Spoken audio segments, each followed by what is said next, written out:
पिता परमेश्वर, आपकी धन्यवाद करते हैं।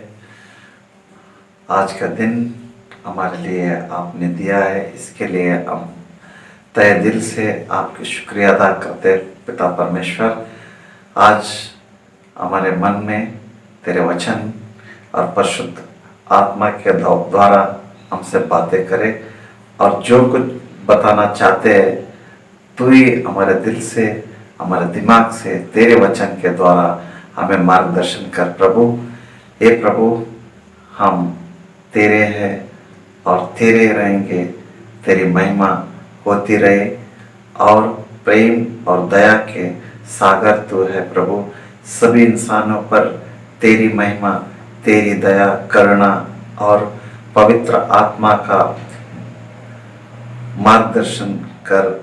हे पिता परमेश्वर, तेरे बेटे प्रभु यीशु मसीह के नाम से मांगते हैं, आमीन। प्रिय जनों, हमने ये दूसरी संकलन का अध्ययन करेंगे।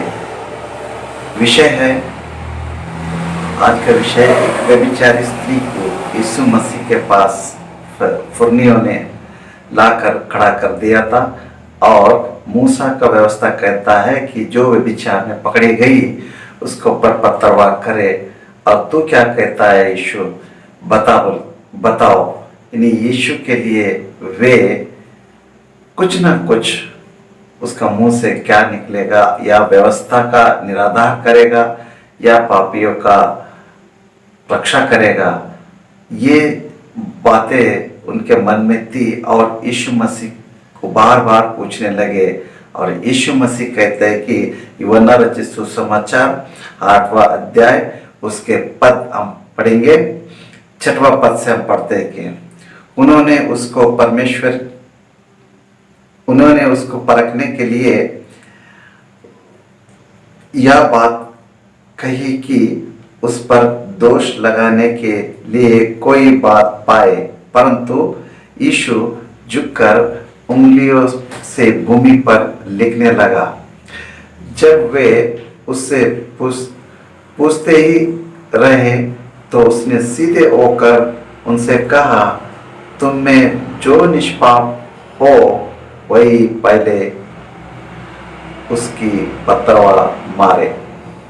तो मित्रों, यहाँ पर हम पढ़ते हैं कि यीशु मसीह को वे परखने के लिए, वे दोष लगाने के लिए वहाँ पर आए थे। वे जानते थे कि यीशु मसीह निष्पाप और निष्कपट है, और उसके मन कोई पाप नहीं है। और यीशु मसीह ये चैलेंज करते थे कि जो कोई तुम्हें में पाप है, जो पकड़ कर देगा तो मैं उसे चैलेंज देता हूँ। तो हम पढ़ते हैं कि जब इस वचन में 3 प्रकार का अध्ययन हम करेंगे। पहले अध्ययन है, ये जो फरीसी लोग थे, शास्त्री और पुन्नी लोग, ये इतिहास में हम देखते हैं कि जब मलाकी के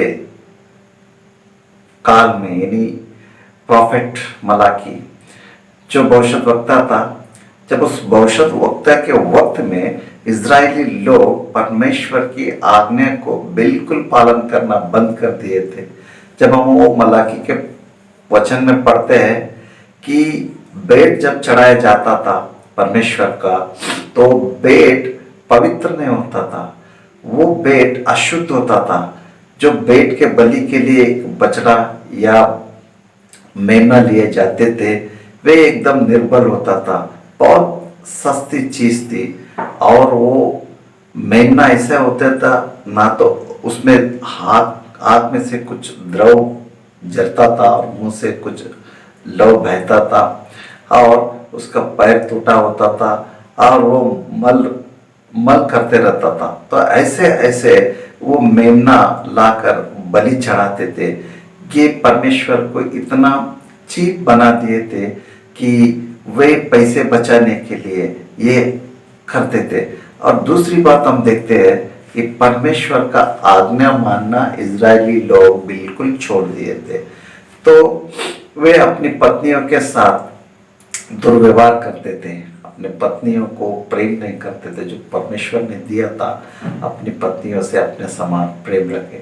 क्योंकि एक ही तन एक ही मन, मैंने तुम्हें एक ब्याह में बंध दिया हूँ। तो भी वे अक्सर कुछ ना कुछ बहाना निकाल कर उन्हें मारते थे और तलाक देते थे और दूसरी औरतों के साथ नाजायज संबंध रखते थे।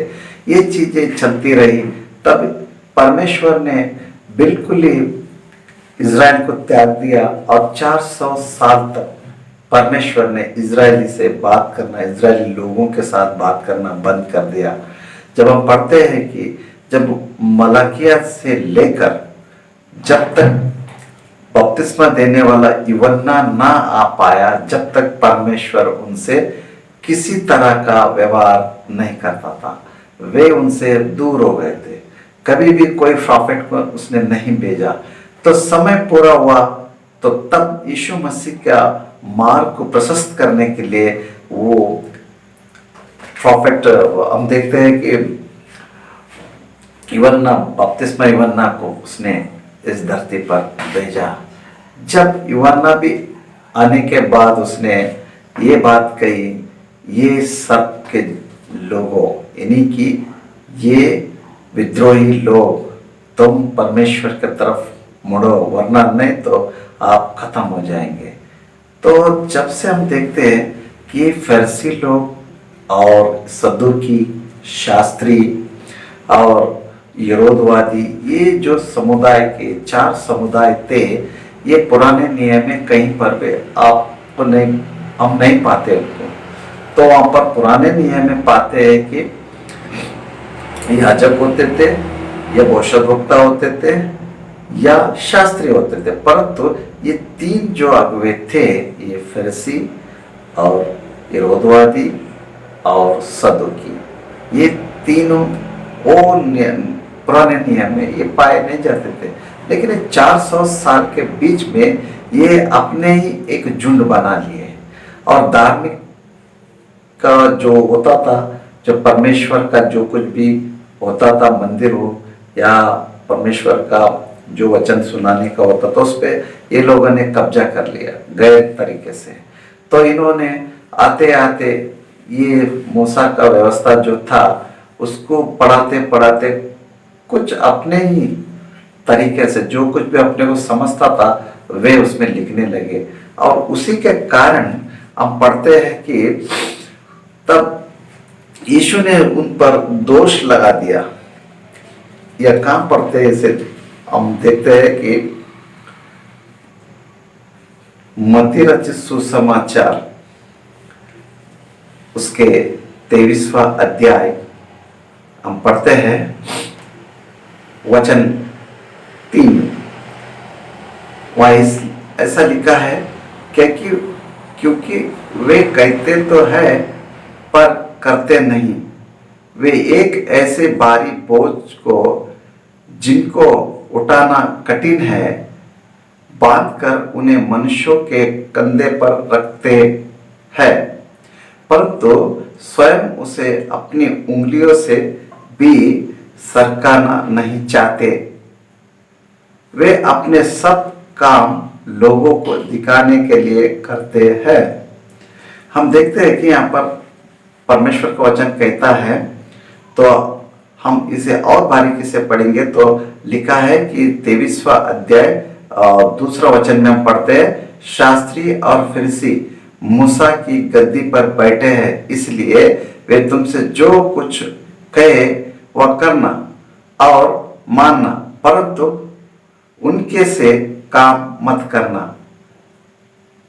तो यहाँ पर हम देखते हैं कि ये शास्त्री, फरीसी, ये पुन्नी लोग बहुत से आज्ञा का इजाद किया और लोगों को ऊपर वो थोपने लगे, और लोग इनसे छुटकारा पाने के लिए वे एक मसीहा को देखते रह गए, क्योंकि वो व्यवस्था में लिखा हुआ था कि एक मसीहा आएगा और वो सत्य के रास्ते पर ले जाएगा और उसके राज में ना पीड़ा होगा, ना कोई उन पर हावी होगा, कोई अधिकार नहीं चलाएगा। वो मसीहा सभी के लिए एक जैसा अधिकार रखेगा, जो अपने एक पिता अपने औलादों को जैसा प्रेम करता है वैसा प्रेम करेगा।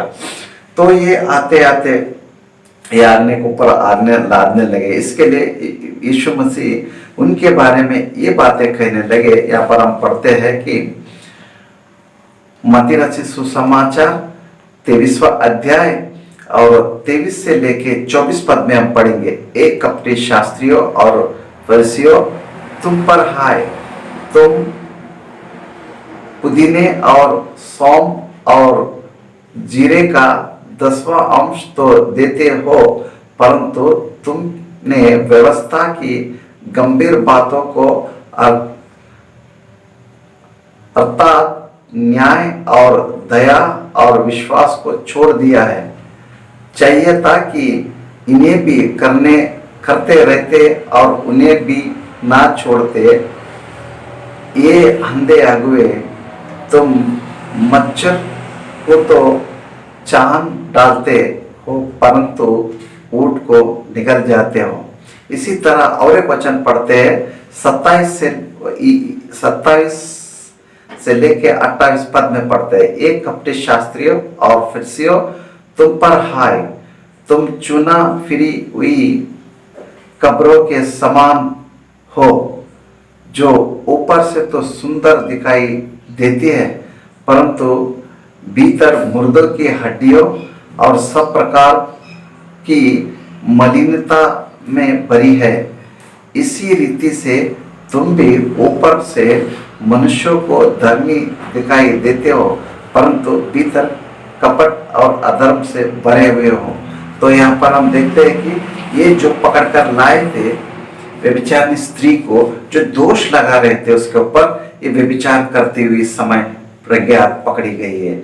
जब उनको पकड़कर यीशु मसीह का पास लाए, तब हम देखते हैं कि जो दोष उन लोगों ने उनके ऊपर मढ़ रहे थे, तब इससे पहला हम देखते हैं कि यीशु मसीह इनके ऊपर दोष लगा दिए थे। तो वो दोष के अनुसार ही वो जीवन व्यतीत करते थे धार्मिक लोग। परंतु हम देखते हैं कि ये सब कुछ इस तरह से हो रहा था कि व्यभिचारी स्त्री के साथ साथ यीशु मसीह को भी वे खत्म करना चाहते थे, कि वे जानते थे कि यीशु मसीह इसको बचाएगा तो वो पुराने नियम मूसा का जो आज्ञा है उसको तोड़ेगा, और तोड़ने का वजह से ये अपराधी ठहर जाएगा। अगर यीशु मसीह उसको बचाने की यानी कि पत्थरवा मारने की आज्ञा देता है, तो उसका जो पृथ्वी पर जो जिस काम से वो पृथ्वी पर वो देह धारण करके आए थे, उसका तो निराधार हो जाएगा और वे झूठे नबी में गिना जाएगा। जो कुछ भी यीशु मसीह बोलते थे, वो बोलने का बावजूद एक ही झटके में उसका सब कुछ मिशन फेल करने की वे ठान लिए थे। मगर हम देखते हैं कि यीशु मसीह सर्वशक्तिमान है, सर्वबुद्धिमान है, वे सब कुछ उसके अधीन है, क्योंकि वही तो हमारा रचाता है, सृष्टि का करता भी है, वो धरता भी है और सब कुछ जानता भी है। हम पाते हैं कि यहाँ पर एक वचन को हम देखेंगे कि व्यभिचार, जब ये तो पुर्णिका हो गए, जब व्यभिचार का बारे में हम देखते हैं कि व्यभिचार का बारे में भी यीशु मसीह ने ये ध्यान पूर्वक बताया था। कि हम पढ़ते हैं कि पहले व्यभिचार स्त्री का बारे में हम देखेंगे। तो यहाँ लिखा है कि मत्ती रचित सुसमाचार उसका 5वां अध्याय 27 से लेके 30 तक हम पढ़ेंगे। व्यभिचार के बारे में लिखा है, तुम सुन चुके हो कि कहा गया था व्यभिचार ना करना, परंतु मैं तुमसे यह कहता हूं कि जो कोई किसी स्त्री पर दृष्टि डाले, वह अपने मन में उससे व्यभिचार कर चुका। यदि तेरी दाहिनी आंखें तुझे ठोकर खिलाए, तो उसे निकाल कर फेंक दे, क्योंकि तेरे लिए यही भला है कि तेरे अंगों में से एक नष्ट हो जाए और तेरा सारा शरीर नरक में ना डाला जाए।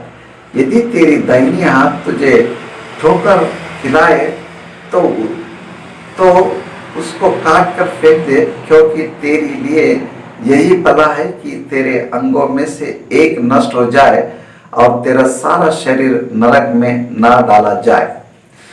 तो दूसरी हम पढ़ते हैं 21 से लेके 32 वचन में पढ़ते हैं, इसी मत्ती 5 में।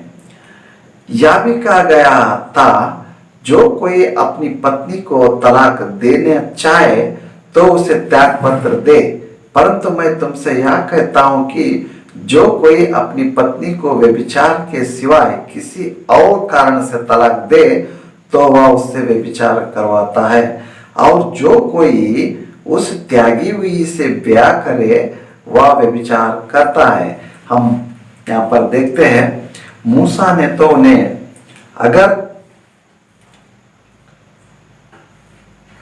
उसने ये आज्ञा दिया था कि अपने पत्नी को तलाक देकर आप दूसरे शादी कर सकते हैं, परंतु ये क्यों दिया था इसका सवाल भी यीशु मसीह से पूछा गया था ये फुर्नी लोगों से। तो यीशु मसीह ने कहा था तुम्हारी जो क्रूरता थी वो क्रूरता से बचने के लिए उस स्त्री को तुम जो उसके ऊपर बर्बरता और क्रूरता के पेश आते थे उनसे उसको छुटकारा पाने के लिए ये आज्ञा मूसा ने दी थी। मगर मूसा का ये बिल्कुल नहीं था कि तुम अपनी पत्नी को बिना वजह कुछ भी बहाना करके आप छोड़ दे, ये तो उनका दिल में तो नहीं था, परमेश्वर ऐसा दिया नहीं था, परंतु वे वैसा ही करते थे। जो दूसरी स्त्री पर उनका मन आता था तो तब अपनी पत्नियों को कुछ ना कुछ बहाना करते थे, या खाने में कुछ कमी हो, या रोटी जल गई हो, या उसका कान से या नाक से या आंख से कुछ द्रव बहता हो, या सर्दी वगैरह हो जाए या खांसी हो जाए, तो वो दोष लगाते थे कि तू अब बीमार है, अशुद्ध है, इसके लिए मैं तुझे छोड़ देता हूँ, अब मैं दूसरा ब्याह कर लेता हूँ। तो ये अधर्म था, ये भी एक व्यभिचार का जैसा था। तो बाद में यीशु मसीह ये भी बताते जो त्यागी हुई स्त्री से जो ब्याह करता है वो भी व्यभिचारी कहलाता है। ये सिलसिला इजराइल में चलता ही रहा, तो इतना पाप बढ़ गया। तो बाद में हम देखते हैं तो इसको यीशु मसीह इस स्त्री के बारे में ये वर्णन करता है। वाक्य में हम देखते हैं कि उस स्त्री पकड़ी गई, जब लाई गई तब हम उसके हालात को देखेंगे, देखे तो महसूस होता है कि जब वो पाप में जो कोई भी इंसान अगर पाप में जीता है, पाप का जीवन आनंदमय, सुखमय, भोगमय और दुनिया का सारी जो उसको पाना चाहता है सुख भोगने के लिए, उसी भोग में वो गिर जाता है। उसे पता नहीं चलता है कि जो कुछ भी होता है उसका सुख के लिए होता है। वो सोचता है कि जिंदगी यही है, जिंदगी में सुख नहीं है तो जिंदगी बेकार है। तो ऐसा पाप करते तो हम पाते हैं कि जब वो पाप में बढ़ जाते थे लोग, आज भी हम दुनिया में देखते हैं कि कई लोग दुनिया में सोचते हैं कि जीवन में क्या है, अगर जीवन में अगर सुख नहीं है, हम अपना मर्जी से सुख नहीं भोगेंगे तो जीवन का कोई मायने नहीं है। तो आजकल के लोग भी देखते हैं कि पता नहीं मौत कब आ जाएगा, मौत आने से पहले हर सुख को भोग ले, पीना, शादी करना, ब्याह करना और दो तीन चार जो मन में आए। तो आज जो दुनिया में चल रहा है, आज लेन देन चल रहा है, पैसे कमाने के पीछे कितने गलत काम करते हैं लोग, जो पैसा कमाने के चक्कर में एक दूसरे से लूटते, एक दूसरे से फ्रॉड करते, एक दूसरे को लटकाते, तो गरीबों को पूरे निचोड़ देते गरीबों के लिए। तो आज का जिंदगी वैसा ही है। जो ये व्यभिचारी स्त्री भी ऐसा ही अपनी जिंदगी बनाने की ओर में थी, उसको भी लगा कि जीवन में सुख नहीं तो क्या है, तो वो व्यभिचार के रास्ता पकड़ ली। हो सकता है उसका घर में गरीबी के कारण कोई देखने वाला ने उसका पति ना देखा हो, या भाई बहन हो, उसके कोई माता पिता हो, तो हर कोई उसको नफरत कर दिए होंगे, कोई अपने घर में रखने के लिए भी तैयार नहीं, और उसको घर से बेघर कर दिया, तो वो रोजी रोटी के लिए वो रास्ता पकड़ ली होगी। दूसरी होती है कि उसका, जब हम जिक्र किए अभी दुनियादारी में भोग जो लगा हुआ है, लोग मौत से पहले, आने से पहला मौत पता नहीं कब आ जाता, सारी सुख को भोग ले और जाकर देखा जाए बाद में अग्नि कुंड है या नरक है उसका बात का बात, मगर अब तो हमको भोगने का है। तो वो भी हो सकता है वो इस सोच में पड़कर ये जो गंदे हरकत में यानी व्यभिचारिणी स्त्री बन गई। जब परमेश्वर को वचन बताता है, जब पाप दुनिया का सामने आ जाता है तो क्या हो जाता है इंसान को। पाप के बारे में हम पढ़ते हैं कि भजन संहिता में हम पढ़ते एक वचन में लिखा है, पाप अपनी कानों को, जो हमारे जो इंसान के कानों में फूंक देता है कि तेरा पाप कभी बाहर नहीं आएगा, जो तू करता है तू ही जानता है, ये कभी बाहर नहीं आएगा, तो इसमें कोई फर्क नहीं पड़ने वाला है, पाप से कुछ मत डर। तो पाप हमको क्या करता है, भड़का देता है और हमारे मन में वो पाप का डर उड़ा देता है। तो जब पाप, परमेश्वर ने कहा कि पाप की सजा तो मृत्यु है, ये अटूट है। तो जब पाप पकड़ी जाती है, जब उस स्त्री का पाप जब दुनिया का सामने खुल गया, और देखिए पाप का जीवन बेशर्म से सर झुक जाता है।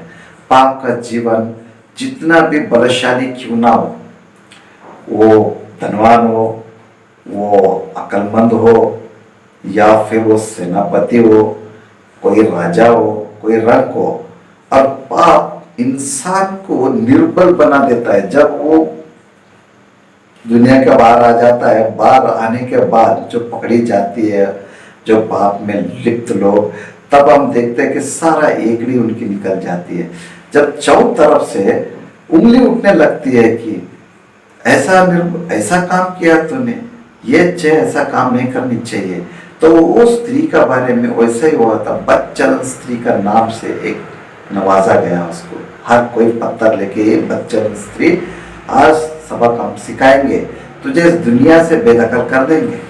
तो हम देखते हैं कि जब उस स्त्री का जो सर झुक गया था, जो कभी उठा नहीं है, आसपास कौन है क्या है उसको खबर नहीं था, क्योंकि उसका सिर झुक गया था, क्योंकि पाप से उसका सिर झुक गया था, निर्बल हो गई थी। उसका डर उसे चारों तरफ से जकड़ लिया था। हम देखते हैं कि उसके साथ जो कोई भी व्यभिचार में लिप्त था इंसान, वो इंसान जब उसके साथ व्यभिचार में भोग विलास कर रहा था, तो अक्सर उसे ये याद दिलाता था कि मैं तेरे लिए अपनी जान दे दूंगा, और तेरे लिए मैं आसमान के तारे तोड़ लाऊंगा, और तेरे लिए चांद का टुकड़ा लेकर तेरे कदमे में रखूंगा। तो वो ऐसा ऐसा डायलॉग का बातें कर करके हम देखते हैं कि उस स्त्री का, उसको स्त्री का अपने जज्बा बताते थे, मोहब्बत कितना करता हूं मैं तेरे लिए बोल के। ऐसा तो होता नहीं है, तारे तो कोई पकड़ तोड़ कर ला नहीं सकते, वो तो बहुत दूर की बात है।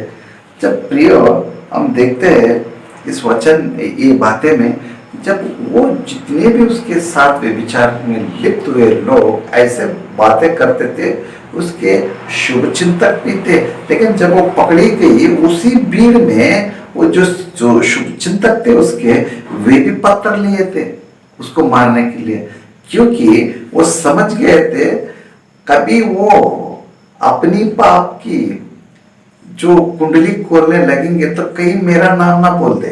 तो इसके लिए वो भीड़ के अंदर वो भी पत्थर लेके उसके जान के दुश्मन बन गए थे। तो इससे पहले तो उसको बोलते थे मैं तारे तोड़ के लाऊंगा, तेरे कदमों में चांद का टुकड़ा रखूंगा, और तेरे लिए मेरी जान दे दूंगा, मेरा सारा दौलत, मेरा जो कुछ भी, इससे बढ़कर तू ही मेरा जान है।